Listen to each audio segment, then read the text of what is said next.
Morning, church. Today's lesson is intimacy, marriage, and relationships. We're coming from Genesis chapter 2, Numbers chapter 5, Leviticus chapter 12,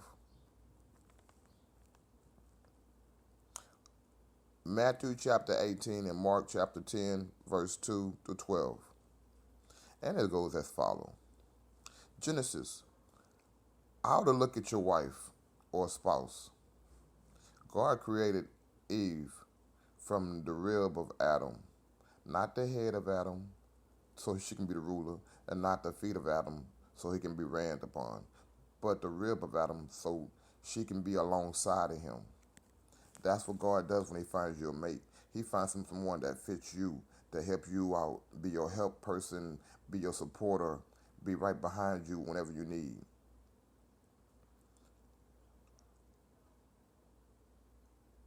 He made it out of the rib, so when Adam woke up to from his rest, God made sure that he walked around to locate Eve.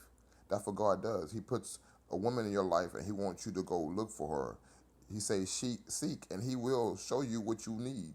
You know, it's not going out there just to hunt for any female you want. No, God wants you to have that certain person. So he going to put her out there for you to find. That's called a soulmate.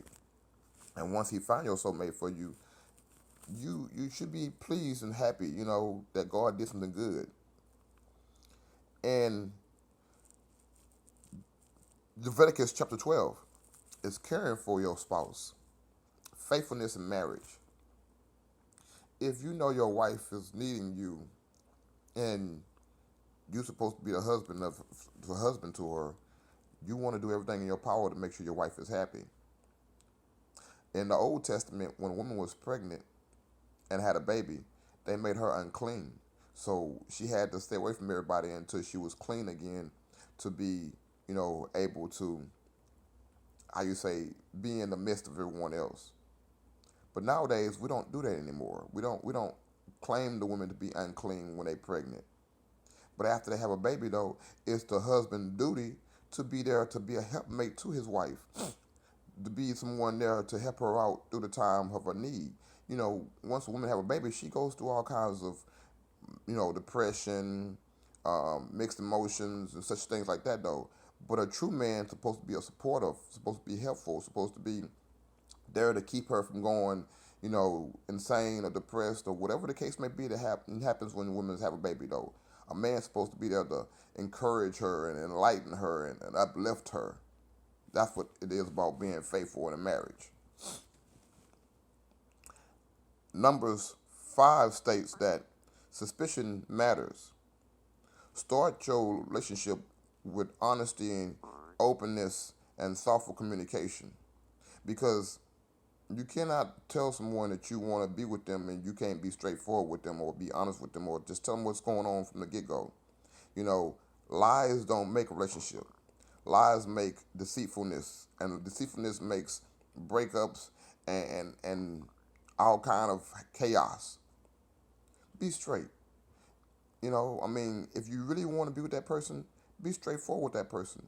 And if you don't want to be with that person, then don't waste their time. Don't waste your time trying to, start something that's not going to be finished or start lies or spread rumors. Don't do that.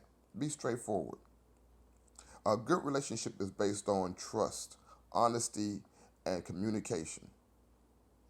God is all of those things.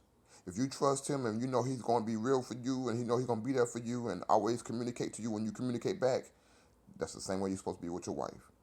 Talk to your wife, talk to your husband the same way you would talk to God. Tell them everything you need to tell them. 1 Kings 11 states, singleness. It is better to wait for the lady or man to be in your life and to find her just as God has intended. In other words, just like Adam, when he had to walk around to go find Eve, it's better for you to wait for God to locate your spouse, man or female, than you to go out there and then try to be, you know, go find it yourself. Because when you go find something that God didn't put in your hands, you're going to find something that God didn't want you to have, something that Satan intended you to have. That's why God says, sit there and wait for me to do something for you. Sit there and wait for me to find her for you. Don't find her for yourself. It is better for you to be single and work and stay with God and worship God and be true to Him than to try to marry as many people as you can. Because God going to give you what you need. Matthew 18 is forgiving one another. If you know your spouse is wrong, don't chastise her for what she did wrong. Forgive her and move on. The best relationships is based on forgiveness. We all screw up. We all mess up and fall short of the glory of God. That's why we sinners. But ain't no sinner better than the next sinner. Never.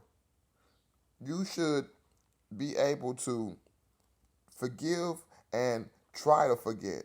Sometimes you can't forget, but still forgive. When you're married to a person, though, forgiveness is the best key. Communication and honesty goes with it.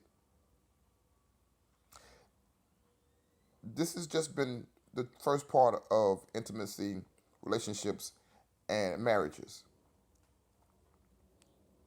To find the right mate, sit there and wait. To be in a right relationship, sit there and communicate. God never plays when it comes to being with someone. Next week's lessons, y'all, is a continuation of lesson 25, intimacy, marriage, relationships. We came from Genesis 2, Leviticus 12, Numbers 5, Matthew 18, and Mark 10 to 12. And where we was talking about divorce and wife. We're going to get that to the next lesson. Be blessed, cats and kittens, and may God bless you